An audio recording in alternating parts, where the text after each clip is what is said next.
What's down that road? That's my favorite part of cycling. What will I find? A rusty truck parked in a field? An old wooden bridge? A mostly forgotten town? You just see things differently from the saddle of a bike. I ride for the challenge, for the accomplishment. How far can I really go? Can I reach that town? Can I ride that far in a day? In a week? In a year? I don't consider myself to be an athlete, and I'm certainly not a health nut. People are amazed at the distance I ride. But compared to the people I ride with, my miles are minimal. I ride for the peace, the serenity. With every mile, more of the stress of life falls away. The ghosts that haunt me cannot keep up. I seem to only feel what is good in my life. This has been an incredible year for cycling.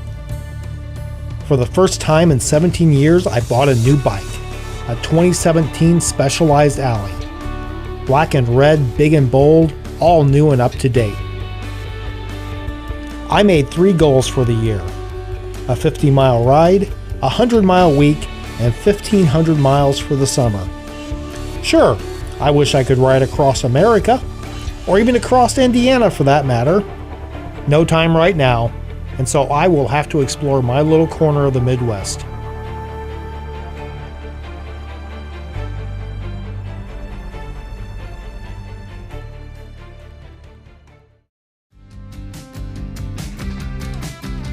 For the most part, I've worked in broadcasting and video since college.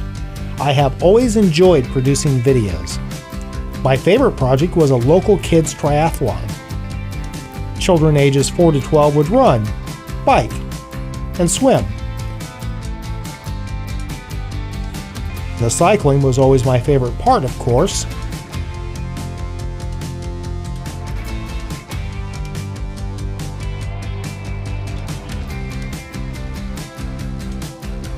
I still work in broadcasting, but I spend most of my time behind a desk.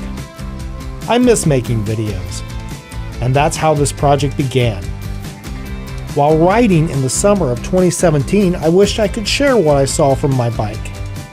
I'm not the best videographer, and I don't have the best equipment, but this is something I really wanted to do, even if I had no real budget. My first attempt was with a cheap helmet camera.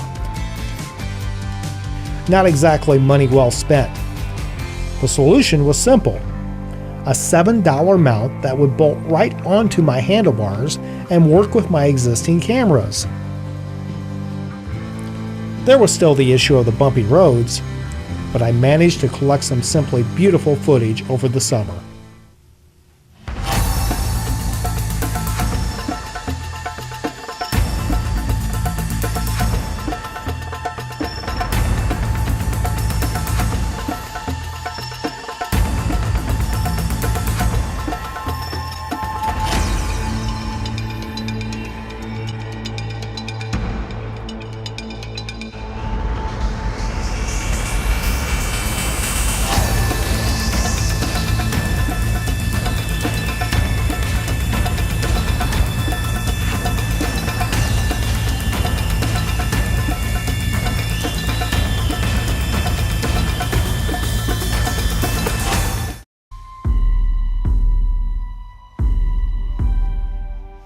This is the neighborhood where I grew up.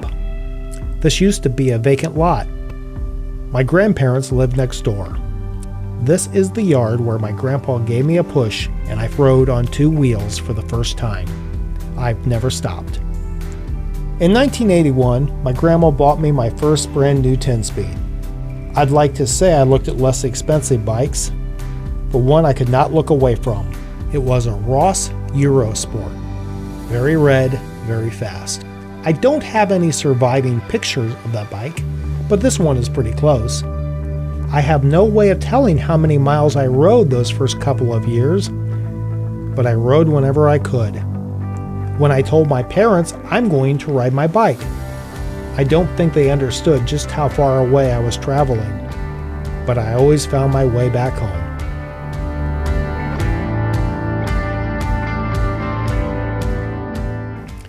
When the days are long and there are several hours to ride in the evening, I consider a few things. How far do I want to ride? Where do I want to ride? Which way is the wind blowing? Indiana was very green by now, and after escaping the city, I discovered new roads, rustic and beautiful.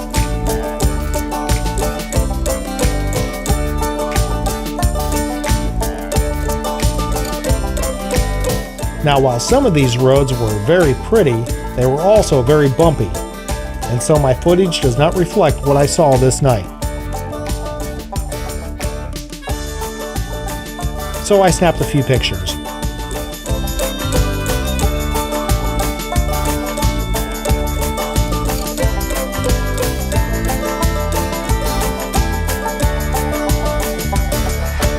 Coming into the town of Lakeville, I decided I should work my way back home.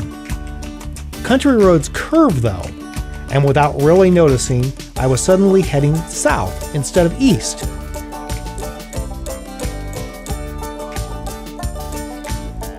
I came to a corner and had no idea where I was. Getting lost is part of the fun of cycling, but at this point I was only averaging 25-mile rides.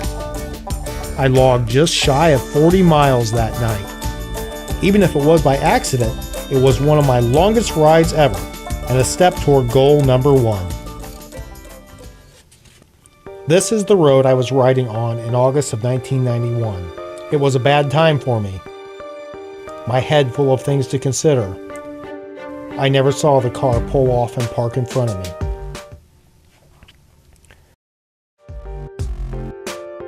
I never considered cycling to be dangerous when I was young. Mostly people are considerate of bikes, but some people make life difficult for cyclists.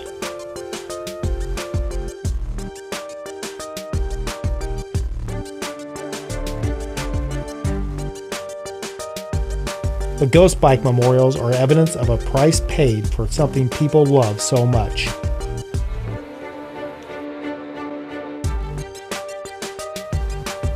When I hit the car, it was sudden, unable to process. I landed by the car door. The driver looked down at me and said something like if I was watching where I was going. My injuries were minor. It could have been worse. It was the last time I rode without a helmet, and the end of my first 10-speed. Let me explain. This is Carol.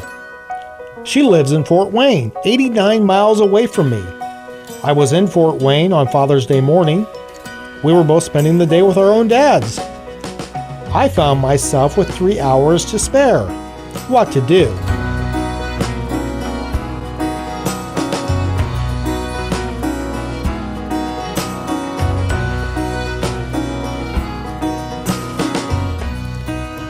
I'd never ridden in Fort Wayne before and was excited to explore uncharted territory. The town is laced with bicycle trails along the rivers and parks.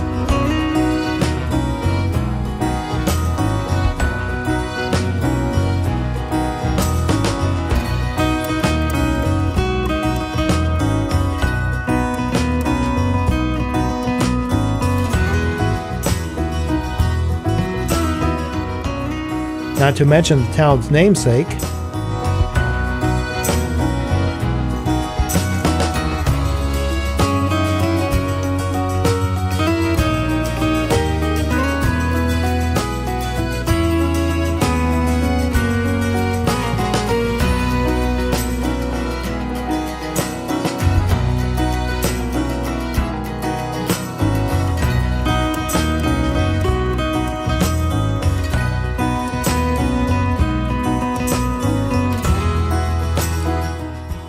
It was a short but fun ride, and then off to Goshen to spend time with my father and my daughters.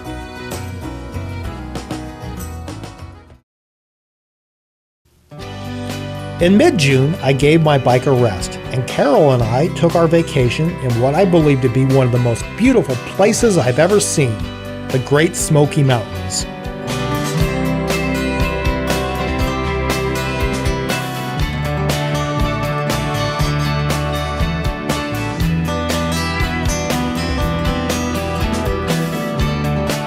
We also made a detour to the little town of New Bremen, Ohio, and the Bicycle Museum of America. The museum houses a great wealth of bicycles and related memorabilia, some historic, some interesting,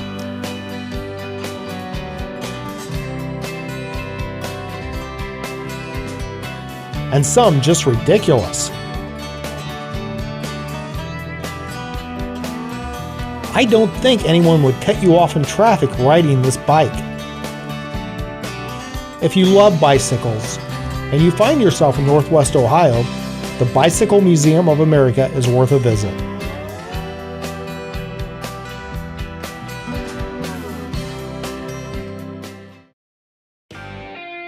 On July 2nd, I took a short ride of 31 miles. It was just a warm-up ride, really. I had other plans.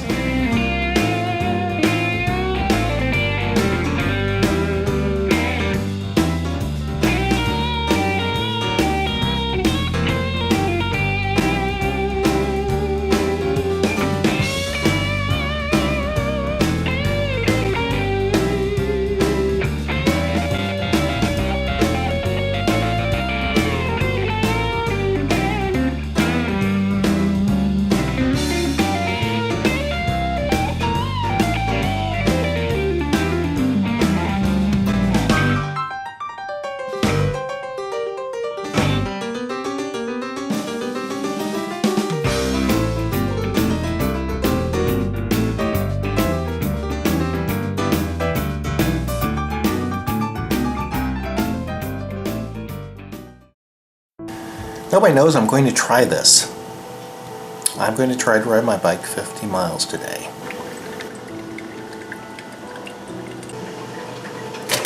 The problem is, if I do break down someplace, what do I call? It's the 4th of July.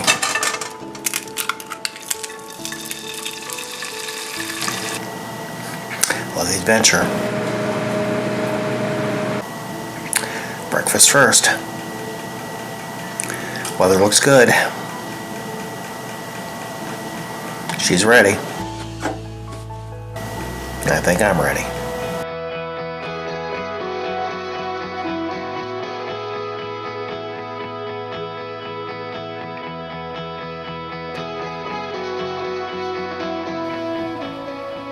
I'm not pushing myself too hard. I have all day, and time to rest if I need to.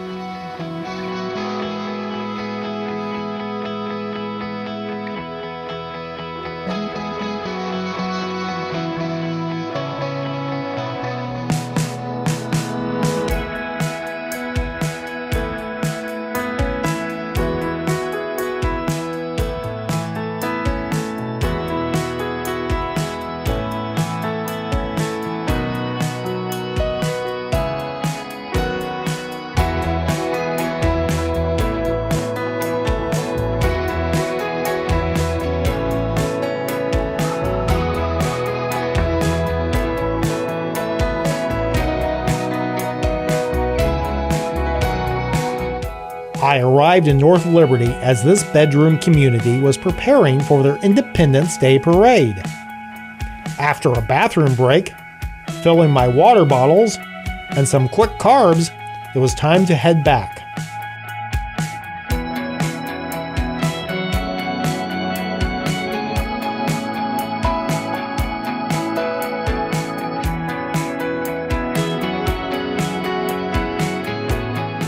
I made a miscalculation though. The road I took home was 5 miles shorter. As I rolled back into South Bend, I was in danger of not riding a full 50 miles. But a few extra turns and I logged just over 51 miles. Goal number 1 accomplished.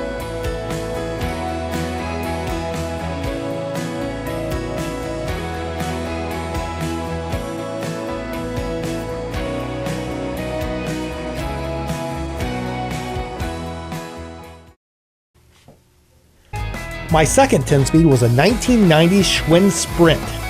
This was about the time my first daughter was born. With children in my life now, it quickly became evident if I wanted to ride, it would mean taking them along with me. This wasn't such a bad thing. Sad to say, none of my kids inherited my passion to ride, but it was nice to have them along, at least for a little while. I had heard about weekly group rides sponsored by local bike shops for a few years, but never connected until last year. I wasn't sure I could ride that far, ride that fast. But the people were nice and welcomed me into their world.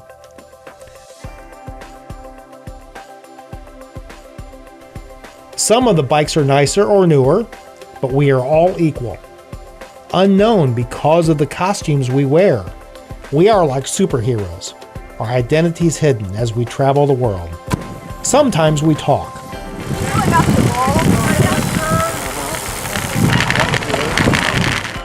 Sometimes we just see how hard we can really ride.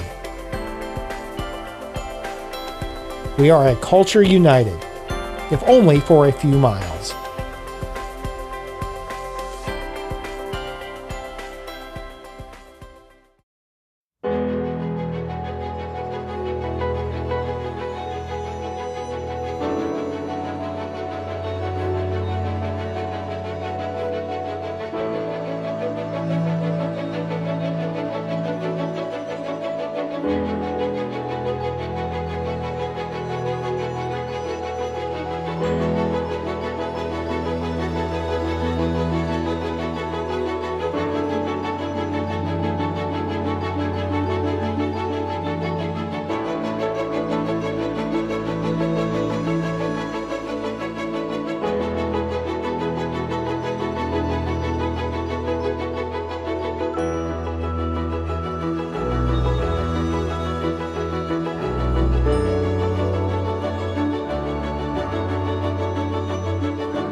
I will sometimes pray when I ride. It's just a good time to talk to God. In 2001, I said a simple prayer. God, I'd really like a new bike. I don't usually ask for material things when I pray. I've been given so much, and it just seems selfish. At the time, my youngest daughter was on the way, and money was tight. It wasn't exactly a Red Sea miracle, but my prayer was answered. I didn't get a new bike, but a nice bike, a 1991 Fuji Robe. I had heard what a good bike Fuji was, but never understood until that first journey. I rode that bike for 16 years.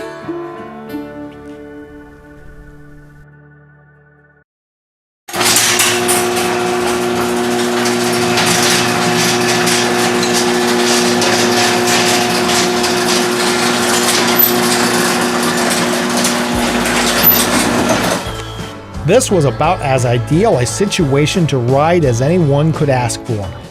Not only did I have the entire day, I had the entire next day to recover. The weather was warm, but clear, and something unusual. If I did have mechanical or physical trouble, help was just a phone call away. As big as Fort Wayne is, it's not very difficult to get into the country.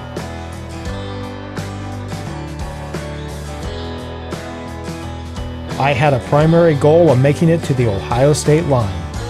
It was only 17 miles to the Buckeye State, but there's something special about crossing a state line.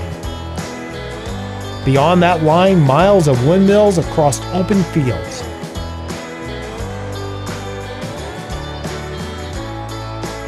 Turning south 10 miles, I came into the town of Payne, Ohio. Stopped here to eat in Payne, Ohio. Off on my way back, I'm about close to 30 miles in, so I'm going to take a while to get back home. When I'm recharged, had pancakes and bacon, I am ready to go. Nice people here. It seemed I was back in Indiana in no time. But then there was some peril. At times, I didn't even know which direction I was pointed, and so I had to call up maps on my phone. Then my battery on my 2-year-old iPhone was going down quick. How would I call if I needed help? How would I find my way back? Not to mention, I wanted to know just how many miles I'd traveled on what was sure to be my longest ride of the summer. I did find my way back before my phone quit. My total was 57.98 miles. But the last 3 miles of the trip left my tired, sore body kicking and screaming. Carol asked me if I was going to ride again the next day. I chose to stay home and watch the Tour de France.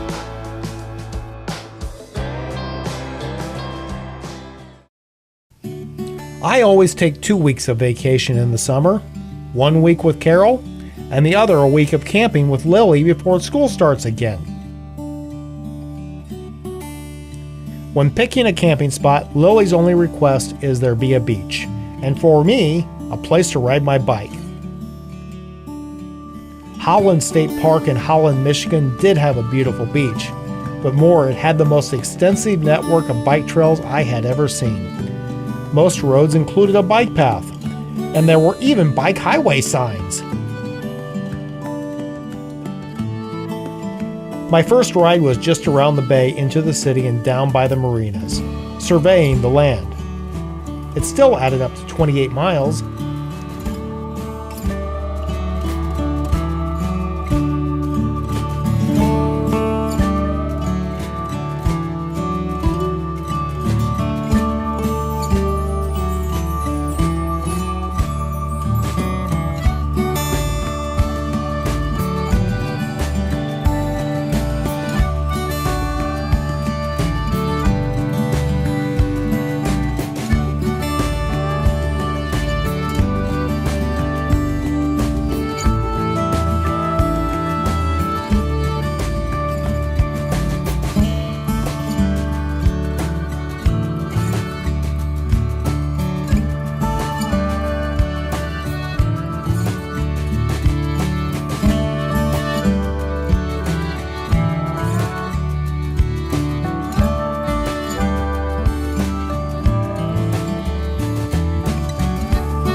My second ride was one of the most epic of the summer. I'll start by sharing my disappointment. From the map, it looked like the road was miles of lakefront riding. While I was riding just 100 yards or so from Lake Michigan, I only caught a glimpse of the lake a couple times. The ride was still beautiful. I rode all the way to Grand Haven, Michigan and back, and over 42 miles.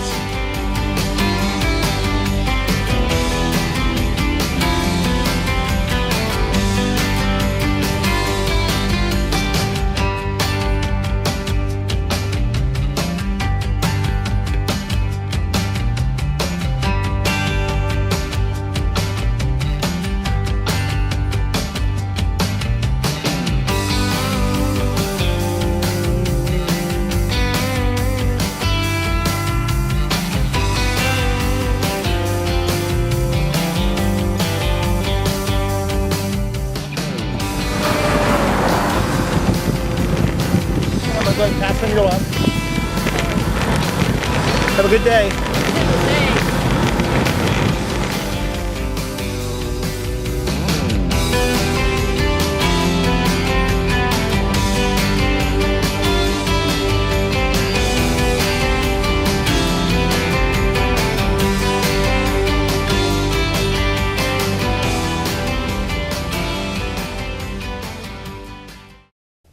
I didn't plan on riding much the next day, just into town and back. But one road leads to another, and another 27 miles. And some good memories with my daughter.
On August 18th, 2018, with a teenager who normally sleeps till noon, I got a nice early Saturday morning ride in.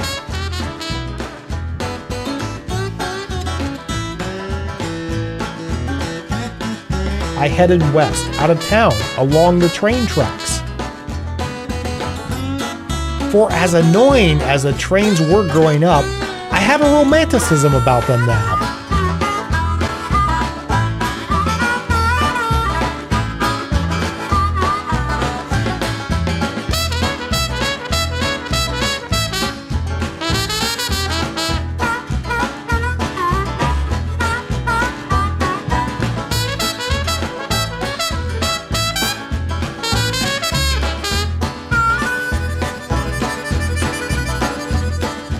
Later, what appeared to be a promising road turned to dirt.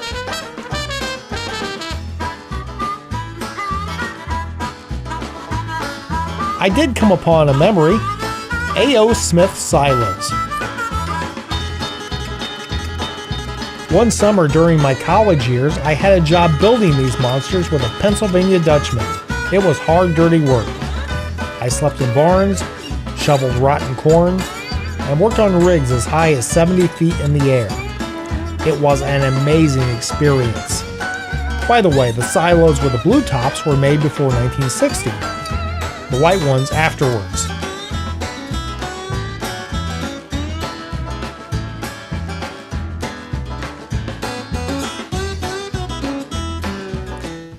On the last day of August, I had already ridden 1,300 miles for the year. My final goal was well within reach, so I set another short-term goal. I would ride to all 4 counties bordering St. Joseph County, Indiana. The first 2 were easy. Michigan is only 9 miles north, and so I enhanced the route, taking a very nice bike trail that starts at Notre Dame and ends at US 12 in Cass County, Michigan.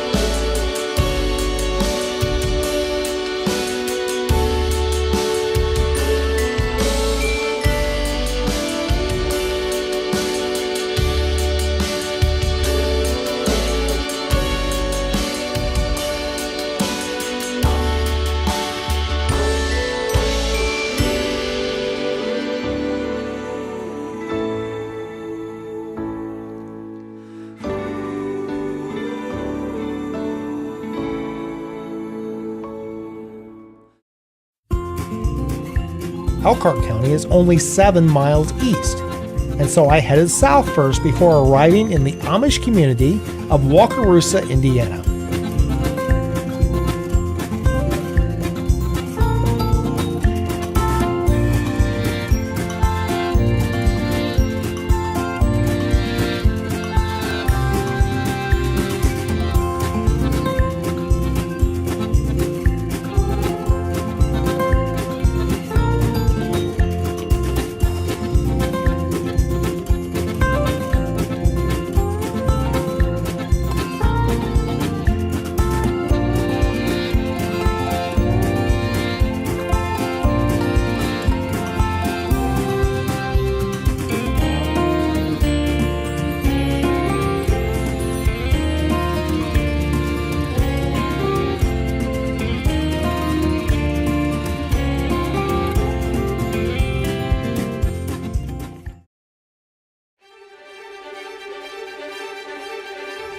For Marshall County, I would ride to Bremen, Indiana.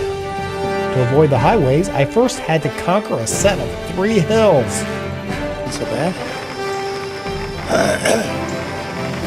What do we have?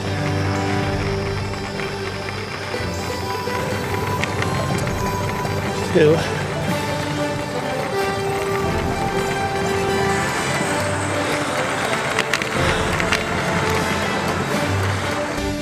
After this, it was back roads and farmland.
final and furthest was LaPorte County, Indiana. Again, I didn't want to ride on the main highways, and so I mapped out a winding, previously unexplored route before reaching that final line.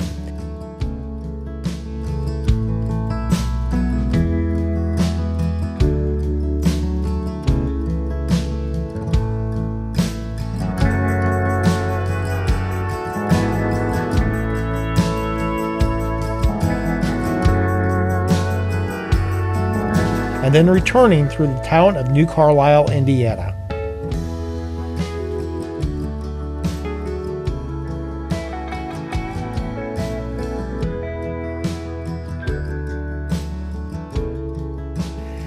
I have to confess, I discovered a tiny piece of a fifth county that touches St. Joseph County. But that would be a 60-mile ride. No time this year. And so that'll have to wait until next year.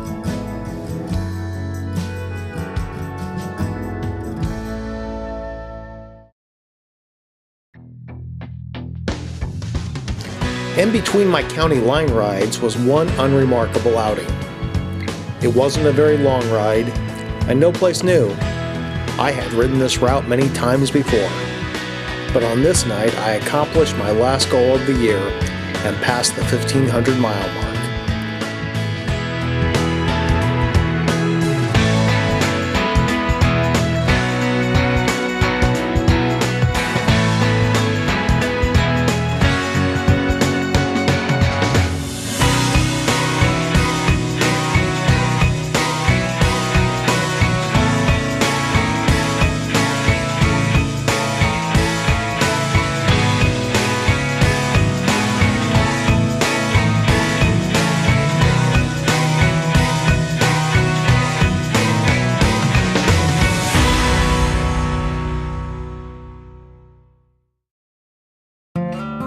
With October comes shorter days and cooler temperatures.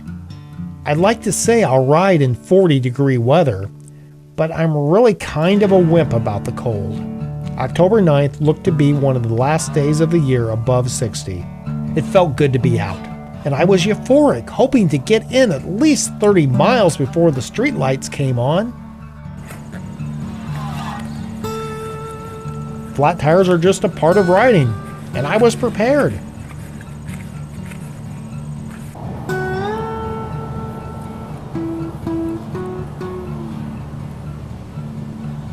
Soon I was back to enjoying my ride.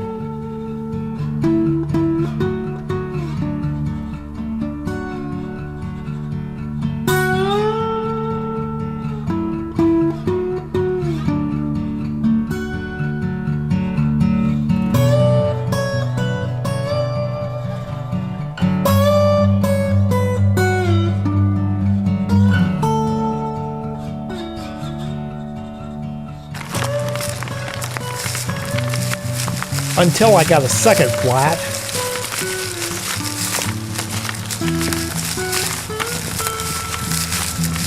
It seemed a great season of cycling was ending with a whimper.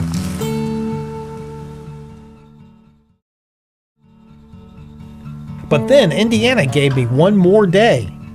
October 30 was clear and in the mid-60s. The fall colors were beautiful.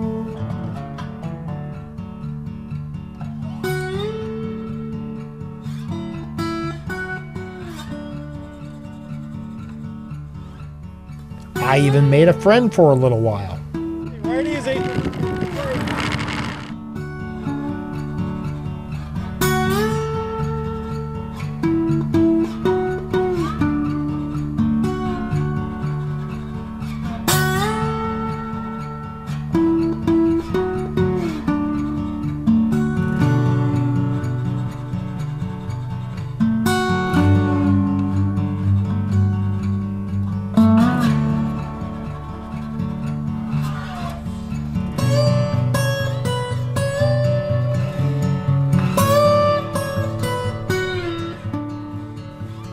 It was a much more appropriate end to an incredible year.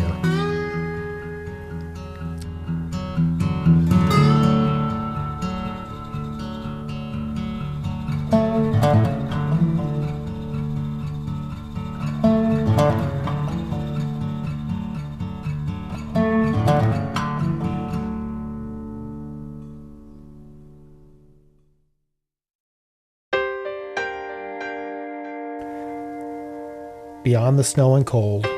It is just so dark here in the winter.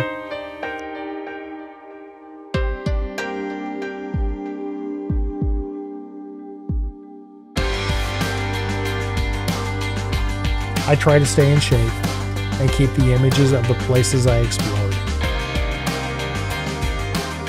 I think about the coming year and finding new roads and waiting to see where they will lead me.